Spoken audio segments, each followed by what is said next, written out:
Hello everyone, welcome back to Prelims Hacker. This is the last part of SCS Prelims 2022 paper. काफ़ी patterns, techniques, tricks वगैरह हमने सीखे हैं यहाँ से इस पेपर से। और अब अपकमिंग वीडियोस में हम क्या करेंगे कि ये जो हमने पैटर्न सीखे हैं, जो ट्रिक्स एंड टेक्निक्स सीखी हैं या फिर कुछ नई चीज़ें सीखी हैं हमने इस सीरीज के थ्रू, वो हम नेक्स्ट प्रीवियस ईयर पेपर्स में, फॉर एग्जांपल 2023 वाला जो पेपर हुआ था, जो 2024 ईयर में हुआ था, वैसे पेपर्स में हम क्या करेंगे, इनका एप्लीकेशन सीखेंगे कि कैसे इन्हें अप्लाई किया जाए जिससे कि हमारी प्रैक्टिस भी हो जाए। So with that let us begin with the video. Question number 91 कह रहा है statement one, Kanishka built a stupa and vihara at Peshawar. ठीक है, तो कनिष्क की बात हो रही है और पेशावर में स्तूप और विहार बनाने की बात हो रही है। ठीक है, पेशावर अगर आपको पता हो तो प्रेजेंट डे पाकिस्तान में है। ठीक है, यहाँ पर कहीं, तो बिल्कुल नॉर्थ वेस्ट इंडिया की तरफ, बिल्कुल नॉर्दर्न पार्ट की तरफ है। और उधर ही कनिष्क का रूल भी हुआ करता था। अगर आपने बेसिक हिस्ट्री पढ़ी है तो आपको पता होगी ये बात। अब आते हैं हम स्टेटमेंट टू पे। In the excavations of stupas and vihara of Peshawar, idols of Buddha and Kanishka are found and not of Indra and Brahma. ठीक है, तो ये बोल रहा है कि स्तूप और विहार में जो आइडल्स पाई गई थी जब एक्सकेवेशन हुआ उनका, तो उसमें बुद्ध और कनिष्क की जो स्टैचूज हैं या आइडल्स हैं वो तो मिली, लेकिन इंद्र और ब्रह्मा की नहीं मिली। अब इसमें दो तीन चीज देखने वाली है, वो मैं आपको समझाता हूँ। सेकंड स्टेटमेंट पे फोकस करते हैं पहले हम। सबसे पहली बात, मैंने बोला था हिस्ट्री में नॉट वाली बात जो होती है, हिस्ट्री ले लो या फिर कोई भी चीज ले लो, इसका स्कोप बहुत वाइड होता है, वहां पर नॉट को प्रूव करना बहुत मुश्किल हो जाता है। इवन इफ भगवान ब्रह्मा से रिलेटेड एक भी आइडल छोटी सी भी मिल गई होगी तो ये स्टेटमेंट हो जाएगा गलत, और ऐसा होगा नहीं। दैट इज वाई ये स्टेटमेंट गलत है, क्योंकि ये बोल रहा है नहीं मिली है। और पेशावर भले ही आज के टाइम में इस्लामिक, प्रिडोमिनेटली इस्लामिक है, लेकिन एंशियंट इंडिया में तो ये वैष्णव कल्चर का पार्ट हुआ करता था, राइट। अब हो सकता है, मैं ये कह रहा हूँ चलो कनिष्क ने नहीं बनवाई वो आइडल्स, क्या पता कभी उनसे पहले कभी किसी ने आइडल कोई बनाई हो वहां पर, वो मिल गई हो। You never know, right. तो ऐसे स्टेटमेंट्स को गलत नहीं किया जा सकता, या बिकॉज नॉट बोला हुआ है इसने। एक तो ये चीज तो हमने पहले से सीखी हुई है कि हिस्ट्री में नेगेटिव स्टेटमेंट्स या जहां भी स्कोप बहुत ज्यादा है स्टेटमेंट का, वहां पर नेगेटिव स्टेटमेंट्स मोस्टली गलत होती हैं। अब नेक्स्ट ऑब्जर्वेशन जो मैं आपको बताना चाह रहा हूँ, ये भी पैटर्न है, ऑफ्ट रिपीटेड पैटर्न है। जब भी ये कनेक्टर्स यूज करते हैं एंड, और फिर उसके बाद एक स्टेटमेंट आगे असर्टिव है और एक नेगेटिव स्टेटमेंट है, तो यूजुअली क्या होता है, इन दोनों में से कोई एक स्टेटमेंट इनकरेक्ट होती है और एक करेक्ट होती है। हम क्या करते हैं, हम आधे स्टेटमेंट को पढ़ते हैं, उस पर ध्यान देते हैं, अरे ये तो सही है तो मतलब पूरा ही सही होगा, और हम गलत करके आ जाते हैं क्वेश्चन को। होता क्या है, जब कनेक्टेड स्टेटमेंट होती है, कनेक्टर्स के थ्रू यूज होती है, कनेक्ट की जाती है, जैसे कि एंड, बट, वाइल, ऐसी जो स्टेटमेंट होती हैं, यूजुअली क्या होता है, इसमें एक सब पार्ट जो है स्टेटमेंट का वो सही होता है, एक गलत होता है, जिसकी वजह से ओवरऑल स्टेटमेंट गलत हो जाती है, लेकिन हम उस पर ध्यान नहीं दे पाते। जैसे कि फॉर एग्जांपल ये बोलेगा दिस हैपेंड, कोई भी स्टेटमेंट बोलेगा दिस हैपेंड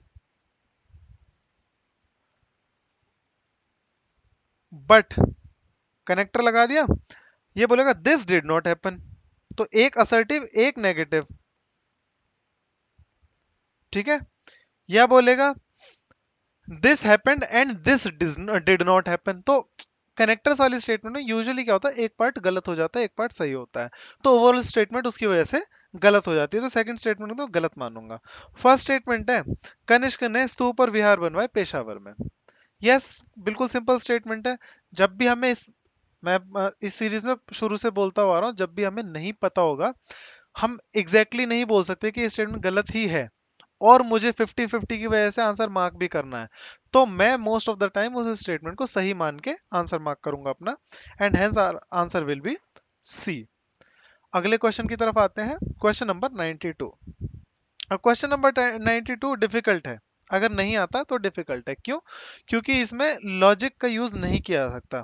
क्योंकि देखो पहले क्या बोला, Kanchi was the famous city of south India, famous city of south India तक तो सही है, किसी भी सिटी का नाम ले दो फेमस ही बोलेंगे मुझसे, भले वो हो ना हो, क्योंकि फेमस की कोई डेफिनेशन थोड़ी ना है कि इतने परसेंट लोग अगर एक पर्टिकुलर कम्युनिटी के जानेंगे उसे, एक पर्टिकुलर कंट्री के जाएंगे तभी उसे फेमस बोलेंगे।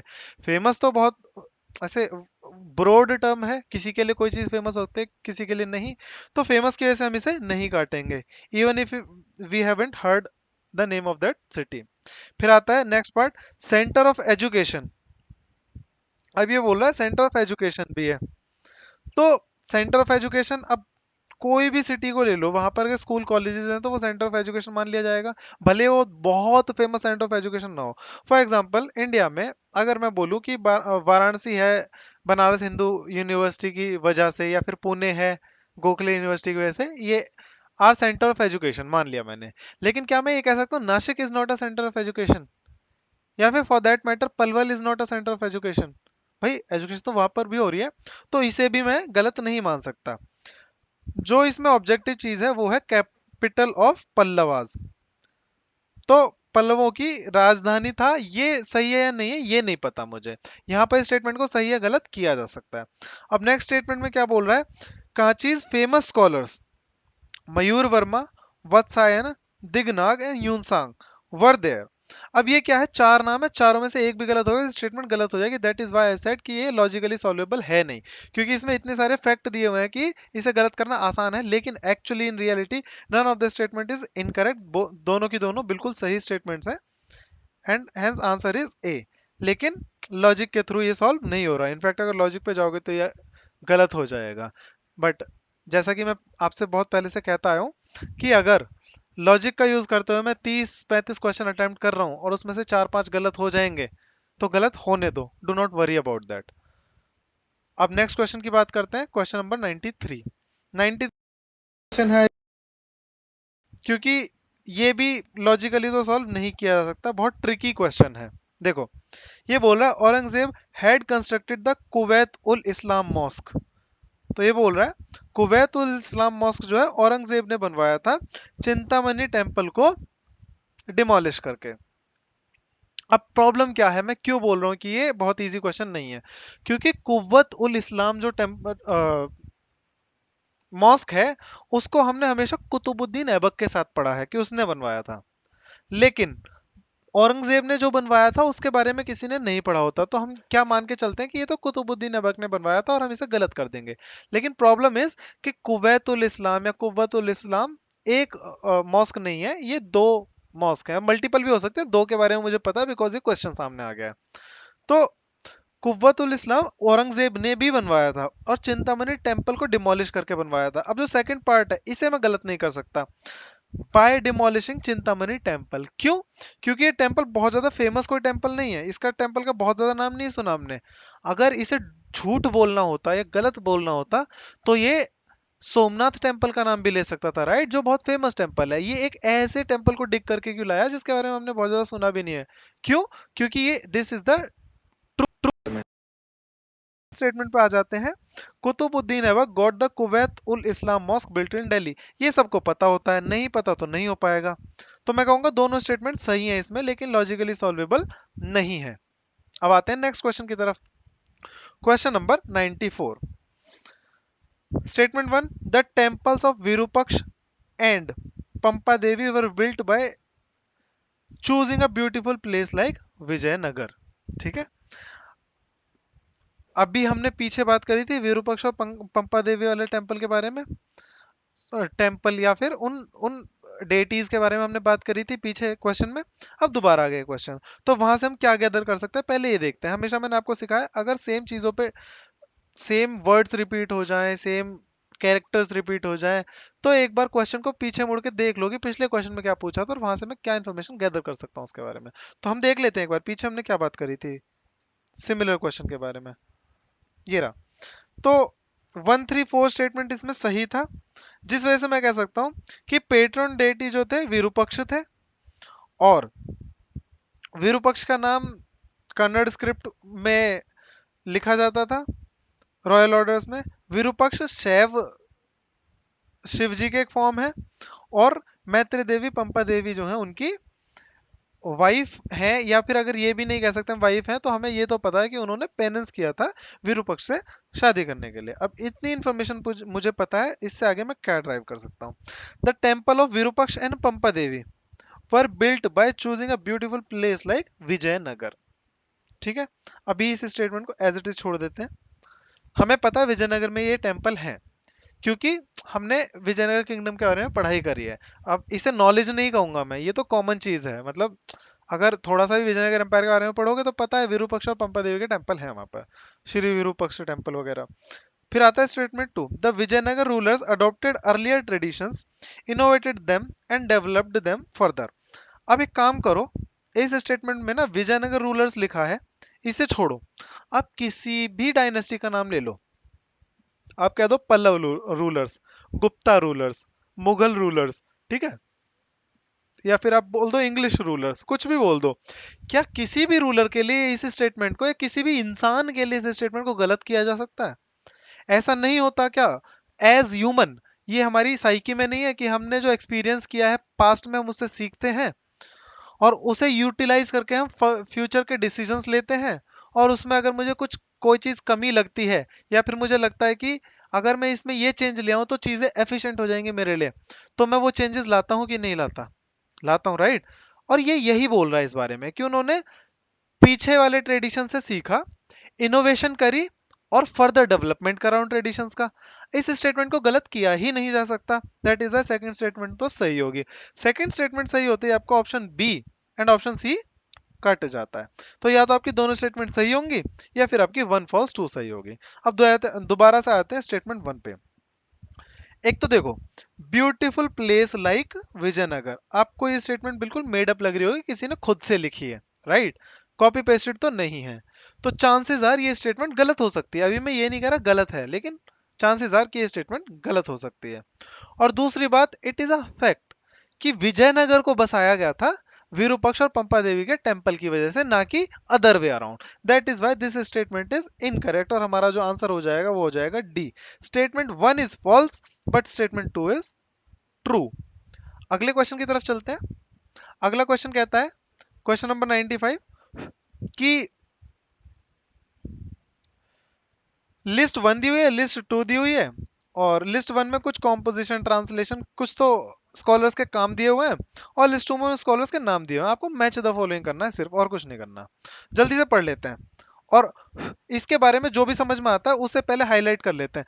कॉम्पोजिशन ऑफ बसंत विलास इन संस्कृत, ठीक है, बसंत विलास संस्कृत लैंग्वेज से। बस मैं संस्कृत को हाईलाइट कर रहा हूँ क्योंकि थोड़ा बहुत जो जानता हूँ वो संस्कृत के बारे में जानता हूँ मैं। Translation of Bhagavad Gita into Bangla, Bangla मतलब बंगाली लैंग्वेज, तो भागवत गीता को हाईलाइट कर देता हूँ और बंगला लैंग्वेज को हाईलाइट कर देता हूँ। तो मुझे समझ में आ रहा है कि किसी ने बंगला लैंग्वेज में भागवत गीता को ट्रांसलेट किया था। अब आ जाते हैं, कॉम्पोजिशन ऑफ तपति संबरनमु उपाख्यानमु, ठीक है। अब इससे मुझे समझ में आ रहा है, और मैं श्योर नहीं हूं, लेकिन टी और टी एच देख के मैं, ता साउंड के लिए टी एच देख के मैं, देखो हिंदी में देखो ये वाला वर्ड, इसमें तप ती है ये, ना कि थी, और यहाँ पे तप थी लिखा हुआ है, टी एच आई। तो इससे मुझे समझ में आता है कि सदर्न टच है इसमें। इतना ही समझ में आ रहा है। डी आ रहा है, क्रिएशन ऑफ मुहूर्त माला, अ ट्रिटाइज ऑन मुहूर्त, तो मुहूर्त पे कोई ट्रिटाइज है। रघुनाथ, भाई किसी का भी नाम हो सकता है, फ्रॉम नॉर्थ टू साउथ, कुछ भी नहीं पता। उदयराज ऑफ गुजरात, कोई तो गुजरात से है उदयराज नाम का। फिर आता है मालाधार वसु, इसे मैं हाईलाइट कर रहा हूं, अभी बताता हूं क्यों। फिर आता है गंगाधर, ठीक है। अब देखो, मुझे ये समझ में आता है उदयराज गुजरात से है, लेकिन लिस्ट वन में मैं किसी को भी बिल्कुल गुजरात से मैप नहीं कर पा रहा हूँ कि ये जगह तो, ये वाली ट्रीटाइज तो, या फिर ये वाला काम कॉम्पोजिशन तो गुजरात से होगी ही होगी, तो इसका मैं कुछ नहीं कर सकता। लेकिन जब हम मालाधर वसु की बात करते हैं, थर्ड वाला, तो क्या ये आपको बंगाली नेम नहीं लग रहा सुनने में? आपको नहीं लग रहा ये इंसान बंगाल से कहीं से आता होगा, राइट? और अगर ये इंसान बंगाल से आता होगा तो इट इज क्वाइट पॉसिबल कि बांग्ला लैंग्वेज भी आती होगी इन्हें, और अगर इन्हें बांग्ला लैंग्वेज भी आती होगी, दिस इज क्वाइट पॉसिबल कि इन्होंने ट्रांसलेशन करी होगी भागवत गीता की इनटू बांग्ला। ओके, तो मैं बोलूंगा कि जो थर्ड है वो बी के साथ मैच कर रहा है। दिस इज क्वाइट पॉसिबल कि नहीं कर रहा, लेकिन हमारा जो लॉजिक है वो हमें किस तरफ खींच के ले जा रहा है कि ये मैच कर रहा है। अब मैं ऑप्शन में चेक करूंगा क्या कोई ऑप्शन ऐसा है जहां बी का 3 हो। तो देखो ए ऑप्शन है जहां बी का 3 है, तो this is a possible answer. लेकिन बाकी भी चेक कर लेते हैं। बी का 1 बोल रहा है सी में, बी में बोल रहा है बी का 1, और डी में बोल रहा है बी का 4। तो मैं कह सकता हूं देखो बी का 1, कॉम्पोजिशन ऑफ बसंत विलास इन संस्कृत, मुझे तो ज्यादा लग रहा है कि बी का 3 होना चाहिए। तो मैं ये तीनों ऑप्शंस काट दूंगा और दैट इज वाई मेरा जो आंसर हो जाएगा वो ए हो जाएगा। ठीक है। और इतना रिस्क तो लेना पड़ेगा, ऐसा नहीं कि आप बिल्कुल लॉजिक पे बेस्ड बिल्कुल ही एकदम से आंसर डिराइव कर लोगे और कोई डाउट नहीं रहेगा। कुछ क्वेश्चंस ऐसे भी होते हैं डाउट के बाहर हो जाते हैं बिल्कुल, लेकिन डाउट के साथ भी अगर आपको प्रोबेबिलिटी ज्यादा लग रही है तो मार्क द आंसर। हमेशा याद रखना, गे प्रीलिम्स जब हम लॉजिकल अप्रोच की बात करते हैं, then prelims is a game of maximisation and minimisation of probability and not correctness या फिर एब्सोल्यूट करेक्टनेस की ये सही है ये गलत है। ब्लैक एंड व्हाइट की बात नहीं, ग्रे जोन की बात है।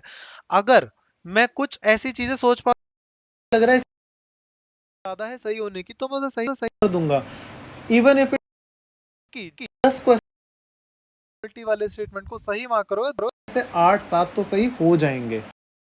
ऐसे ही काम करती है प्रोबेबिलिटी, आपको आपको शॉर्ट कि सही या गलत। प्रोबेबिलिटी बोलती है कि इसके सही होने के चांसेस 80% हैं, हो सकता है वो 20% ओवर पावर कर जाए, लेकिन बहुत कम बार वो। ठीक है, यही मैं आपको इतने दिनों से समझाना चाह रहा हूँ। फिर आते हैं 96 क्वेश्चन पे। अच्छा, क्वेश्चन से पहले एक बात बताना चाहूंगा आपको मैं फर्स्ट ऑफ ऑल मैं कुछ अपने व्यूअर्स को थैंक बोलना चाहूँगा, क्योंकि क्या होता है कि जैसे मैंने ये नया नया कंटेंट क्रिएशन स्टार्ट किया है, तो इनिशियली जब आप देखते हो कि रिस्पॉन्स नहीं आ रहा है या फिर लोग आपके कंटेंट को देख नहीं रहे हैं, you kind of get demotivated और फिर आपका मन नहीं करता ज़्यादा कंटेंट क्रिएट करने का। होता क्या है कि एग्ज़ाम मेरा भी है, मुझे भी प्रिपेयर लाइक कि because no one is watching, तो मैं एग्ज़ाम ख़त्म होने के बाद ये जर्नी फिर से चालू कर सकता हूँ और अभी मैं अपने एग्ज़ाम पे फोकस कर लूँ। There are some it's helping, ये जो कंटेंट है उनको हेल्प कर रहा है, भले ये एक या दो ऐसे लोग हों, लेकिन अगर उन्हें हेल्प कर रहा है तो मुझे एक वैलिडेशन मिलती है that I am adding value, और मैं मोटिवेट हो जाता हूँ that is able to create more content. तो जैसे कि दो व्यूअर्स हैं जिनके नाम है, क्योंकि वो मेरे हर वीडियो पे कमेंट कर देते हैं या फिर मुझे बता देते हैं जब भी मैं पूछता हूँ कि भाई क्या प्रॉब्लम है, मैं फिर उन्हें कंटेंट समझ में आ रहा है या फिर समय और Deepti Yadav, thanks a lot to you, तुम लोगों की वजह से क्या हो रहा है कि मुझे एक मोटिवेशन मिल रहा है कि I further pursue this content creation journey. And अगर आप और ज्यादा कम बताओगे मेरी गलतियां या मेरी अच्छी चीज कंटेंट में क्या अच्छा लग रहा है या क्या अच्छा नहीं लग रहा है, ये सब मुझे बताओगे, दैट विल टेल मी कि आप लोग एटलीस्ट देख रहे हो और आपको चीजें समझ में आ रही हैं एंड आपको वैल्यू मिल रही है। तो मेरे लिए एक वैलिडेशन एंड मोटिवेशन दोनों का काम करेगा, that is why I will continue to create the content. अभी कल की ही वीडियो में मैंने पूछा था और आपका रिस्पॉन्स आया, that is why I am really really happy about that. Next question पर आते हैं, क्वेश्चन नंबर 96। अब क्वेश्चन नंबर 96 बोल रहा है match list one and list two. तो लिस्ट वन में कैरेक्टरिस्टिक है और लिस्ट टू में फॉरेन ट्रेवलर है, तो फॉरेन ट्रेवलर के बारे में कुछ बोल रहा होगा। अब ये क्वेश्चन ऐसा है कि आपको आता है तो सही है, नहीं आता तो नहीं कर सकते, तो इसके बारे में ज्यादा डिस्कस भी नहीं करूंगा मैं, बिकॉज कुछ नहीं कर सकते इसका अगर नहीं आता तो, राइट। आपको आना ही हो, मतलब पता होगा तभी हो पाएगा ये। बस इसमें मुझे पता था, जब मैंने इसे सॉल्व किया था तो मुझे पता था कि एक साइंटिस्ट था मुगल दरबार में, बार्नियर।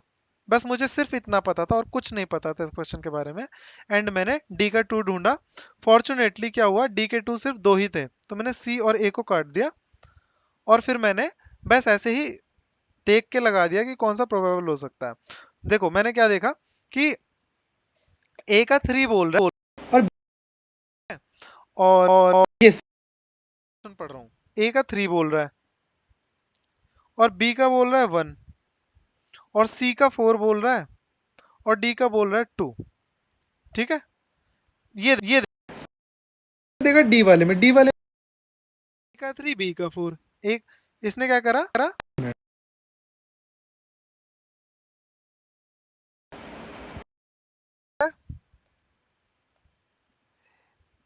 ए का 3 है, बी का 4 है, सी का 1 है, डी का 2 है, ये बोल रहा है। तो ये मुझे पैटर्न ज्यादा ऐसे लगा कि भाई कुछ तो पैटर्न फॉलो कर रहा है, दैट इज वाई मैंने डी लगा दिया। और मैच द फॉलोइंग में ना, ये आपका होमवर्क है, जितने भी match the following type question है आप देखना, most of the times answer जो होता है वो एक पैटर्न फॉलो कर रहा होता है, ना कि रैंडम होता है। देखो जैसे इसमें क्या पैटर्न फॉलो किया, फर्स्ट टू को लास्ट टू से मैच किया गया और लास्ट टू को फर्स्ट टू से मैच किया गया। अब मैं ये नहीं कह रहा कि यही पैटर्न फॉलो किया जाएगा, लेकिन ज्यादातर बार ऐसा ही होता है कि एक पैटर्न फॉलो किया जाता है। अब अगर पैटर्न वाली बात होती आंसर, क्योंकि ए में देखो ए का 1 बी का 2 सी का 4 डी का 3 ऐसा कुछ हो रहा है, लेकिन क्योंकि हमने ये ऑलरेडी काट दिया था, तो बी और डी में ज्यादा पैटर्न फॉलो हो रहा है डी में, दैट इज वाई मैंने ये लगा दिया। ये फूल प्रूफ बिल्कुल भी नहीं है, ये लास्ट रिजॉर्ट है कि आपको अटेम्प्ट करना ही है, और 50-50 पे पहुंच गए तो आपको कुछ सोच के लगाना है आंसर। फूल प्रूफ नहीं है ये बिल्कुल गलत हो सकता है, ठीक है, ये कोई ऐसे ऑब्जर्वेशन नहीं है कि इससे आपके क्वेश्चन सॉल्व हो जाएंगे। बस मुझे लगा कि ऐसा कर देना चाहिए तो मैंने कर दिया और वो सही हो गया। फिर आते हैं 97th क्वेश्चन पे।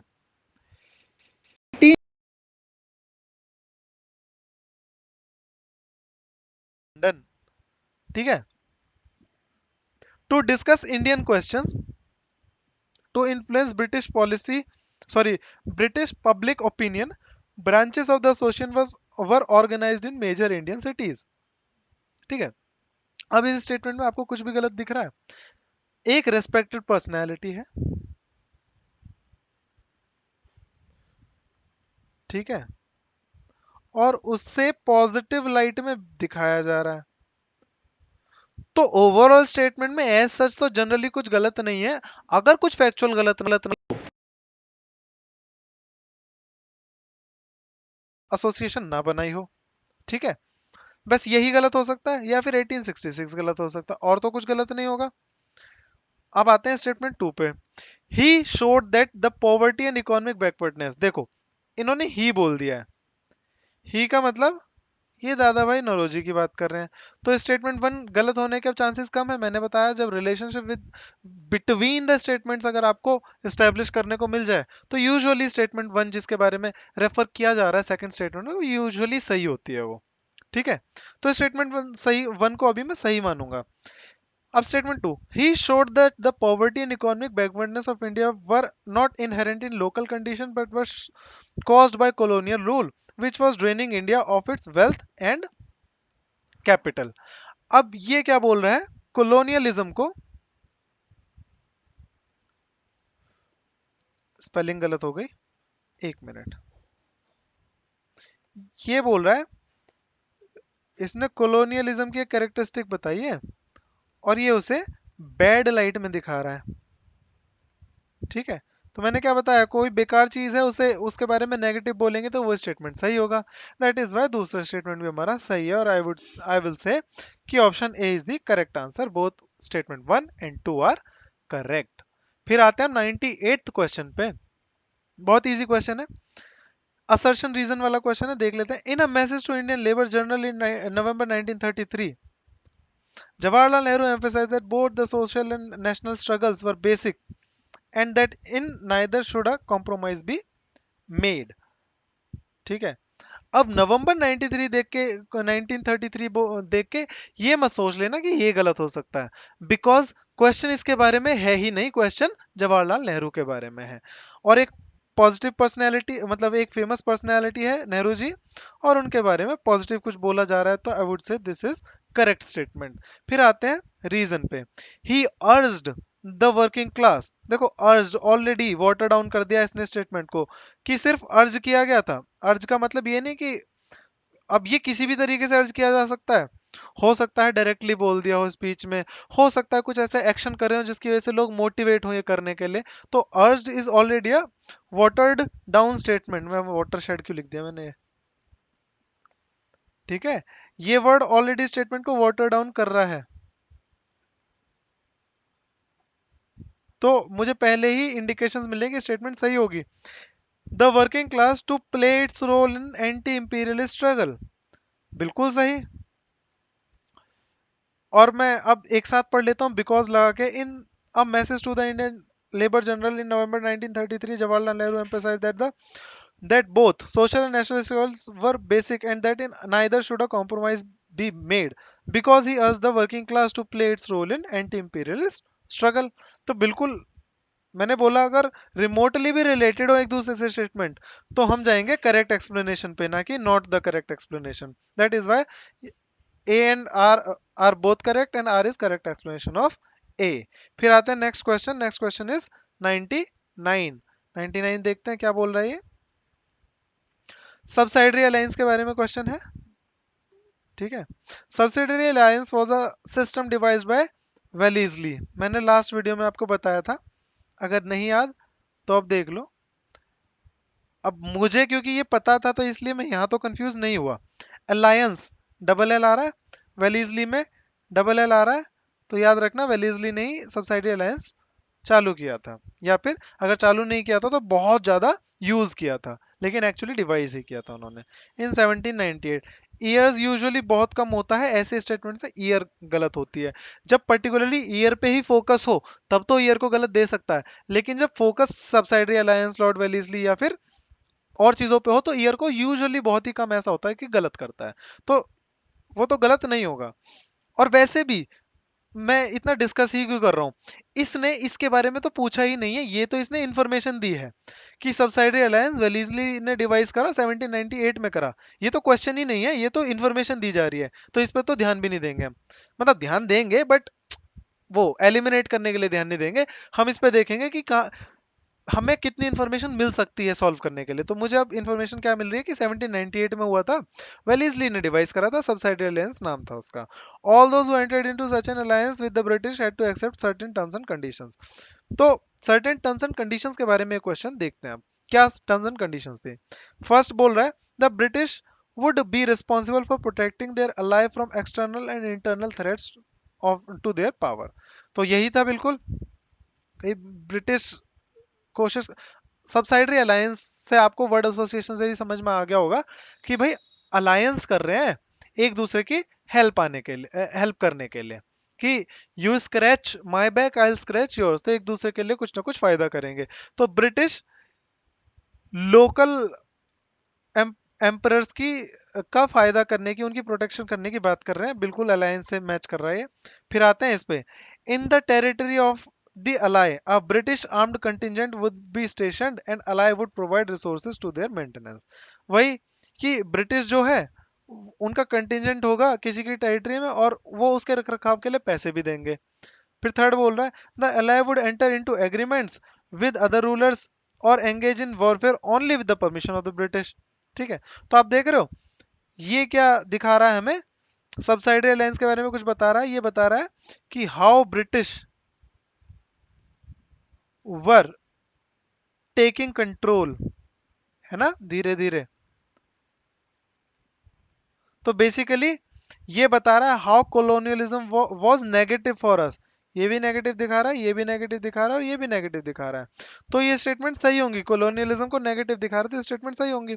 फोर्थ स्टेटमेंट देखो, ally may walk away with the alliance any time at the disagreement. मतलब इतना फ्रीडम दे दिया अलाई को कि अपने आप वॉक अवे कर जाओ। ये तो कॉलोनियलिज्म को पॉजिटिव दिखा रहा है, गलत चीज को पॉजिटिव। तो ये स्टेटमेंट हो जाएगा मेरा गलत। तो जहां भी फोर है आंसर में वो तो नहीं होगा और 1 2 3 होने चाहिए, तो सी इज द आंसर। अब आते हैं इस पेपर के फाइनल क्वेश्चन पे, देख लेते हैं। लिस्ट वन लिस्ट टू दी हुई है, कुछ बताया ये इवेंट हुआ और उसका ईयर मैच करना है।